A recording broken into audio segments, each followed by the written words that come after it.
Hello friends, welcome on my YouTube channel nursing dignity.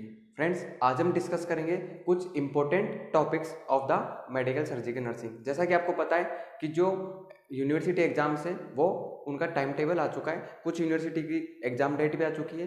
तो इसी के रिगार्ड हम जो आज डिस्कस करेंगे वो हम कुछ इंपॉर्टेंट टॉपिक के बारे में डिस्कस करेंगे।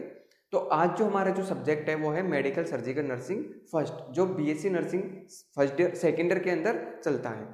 तो इसके अंदर मैं आपको जो बार बार रिपीटेड होने वाले क्वेश्चन है और जो मोस्ट इंपॉर्टेंट क्वेश्चन है जिनकी इस बार आने की प्रोबेबिलिटी ज़्यादा है, चांसेस ज़्यादा है, उनके बारे में बताऊंगा।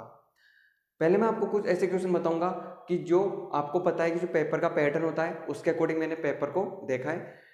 जो मोस्ट इंपॉर्टेंट क्वेश्चन है जिनमें जो 16 नंबर का है या फिर कोई अलग यूनिवर्सिटी है जिनमें 15 नंबर का आता होगा या 14 नंबर का आता होगा, तो इन पेपर के अकॉर्डिंग मैंने इन क्वेश्चन को सिलेक्ट किया है। सिस्टम वाइज मैं आपको डिजीज बताऊंगा। इन डिजीज से मोस्टली क्वेश्चन हर बार रिपीट होते हैं और ये इंपॉर्टेंट डिजीज होती है।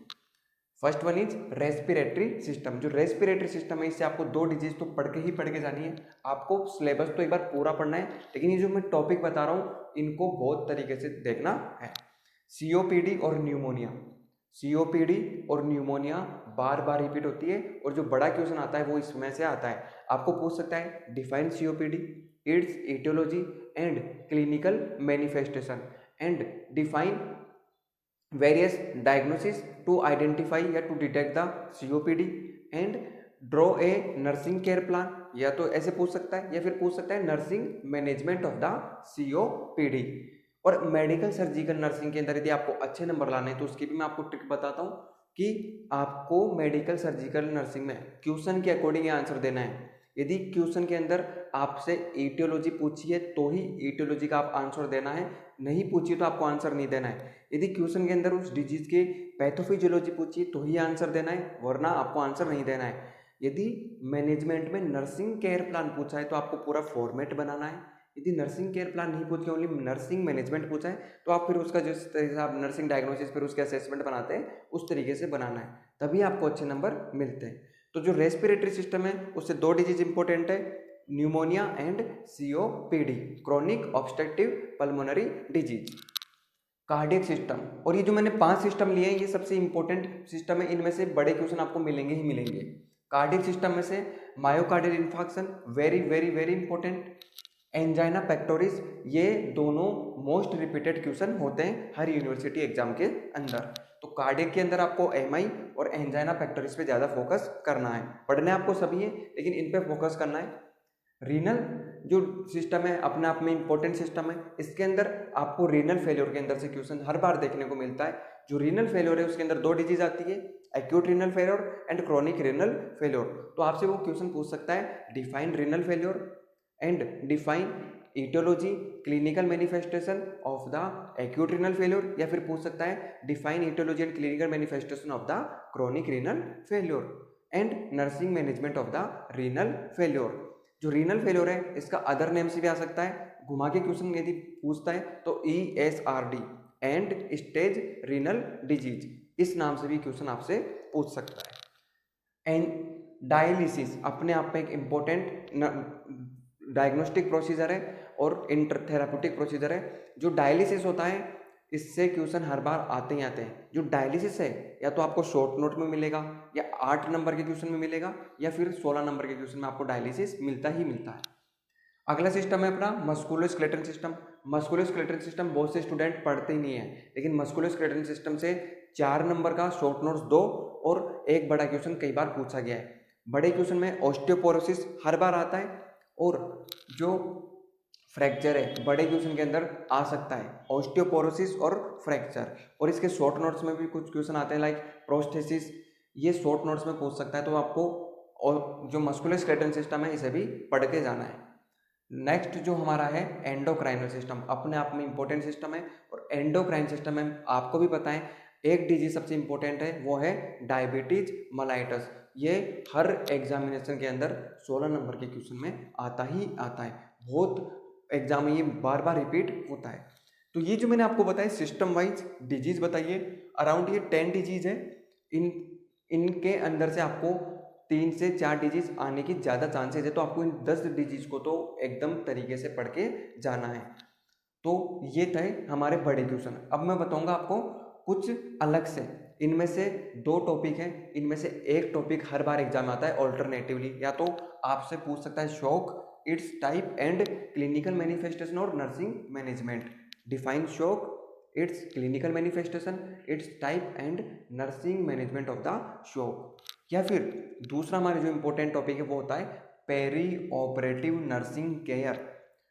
पेरी ऑपरेटिव नर्सिंग केयर का मतलब होता है प्री ऑपरेटिव, इंट्रा ऑपरेटिव और पोस्ट ऑपरेटिव जो नर्सिंग केयर होती है, इसके बारे में आपसे पूछ सकता है। जो ये दोनों क्वेश्चन है या तो ये 8-8 नंबर में आएंगे या फिर 16-16 नंबर में आ सकते हैं। यदि पेरी ऑपरेटिव नर्सिंग केयर बड़े क्वेश्चन में आता है तो इसके साथ में आईसीयू भी आपको पढ़ के जाना है, डिफाइन आईसीयू, या फिर ऑपरेशन थिएटर भी आ सकता है, OT, it's physical setup and articles that are use in the operation theatre. ये क्वेश्चन आपसे पूछ सकता है। तो ये तो थे 16 नंबर के इंपॉर्टेंट क्वेश्चन। 8 नंबर के यदि क्वेश्चन आते हैं तो इन दोनों में से क्वेश्चन मिल सकते हैं। इसके साथ आप आईसीयू को भी ऐड कर सकते हैं, यदि 16 नंबर में आता है। अब मैं आपको बता रहा हूँ शॉर्ट नोट्स, जो आपका एग्जाम का पैटर्न है उसमें शॉर्ट नोट सबसे इंपॉर्टेंट होता है। शॉर्ट नोट्स के अंदर आपके 2 तरीके के क्वेश्चन आते हैं। एक तो शॉर्ट नोट्स में आपसे पूछता है नर्सिंग रोल, और कोई भी कंडीशन दे देगा उसके अंदर आपको, तो वहाँ पे आपको उस डिजीज के बारे में, उसके बारे में एक्सप्लेन नहीं करना है, वहाँ पे आपको ओनली नर्सिंग रोल के बारे में ही बताना है। कुछ स्टूडेंट क्या करते हैं, लाइक पेरिटोनाइटिस आ गया तो पेरिटोनाइटिस डिजीज के बारे में लिख देंगे, लेकिन आपने पढ़ा नहीं, उसके ऊपर लिखा होता है define nursing role and responsibility of the following, तो आपको इनकी नर्सिंग रोल एंड रेस्पॉन्सिबिलिटी मतलब नर्सिंग मैनेजमेंट ही करके आना होता है।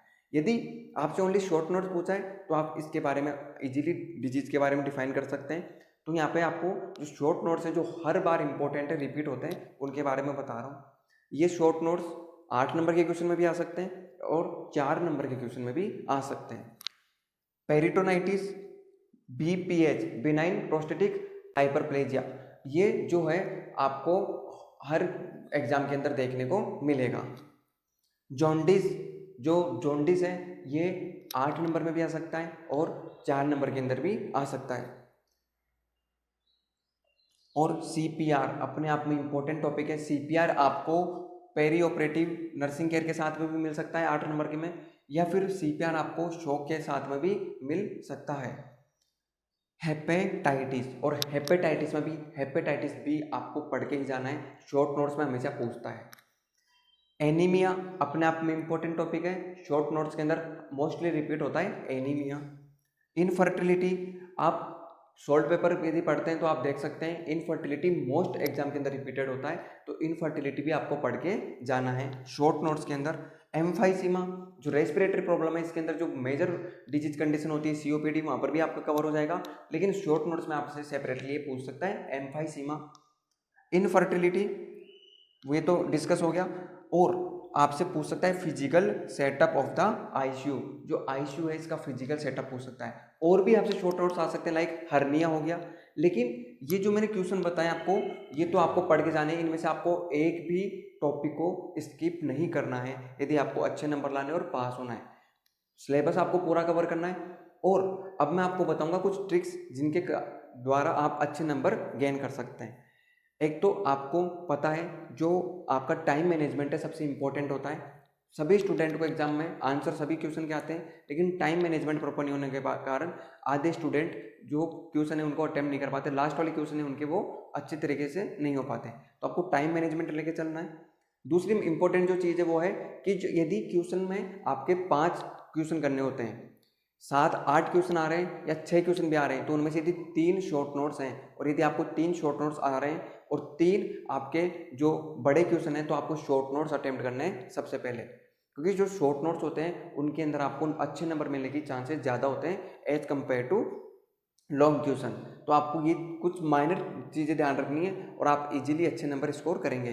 तो ये थे हमारे कुछ important topics of the medical surgical nursing first, जो बीएससी नर्सिंग सेकेंड ईयर के अंदर चलती है। तो इसी के साथ आज का हमारा जो वीडियो को कंप्लीट होता है। Thank you.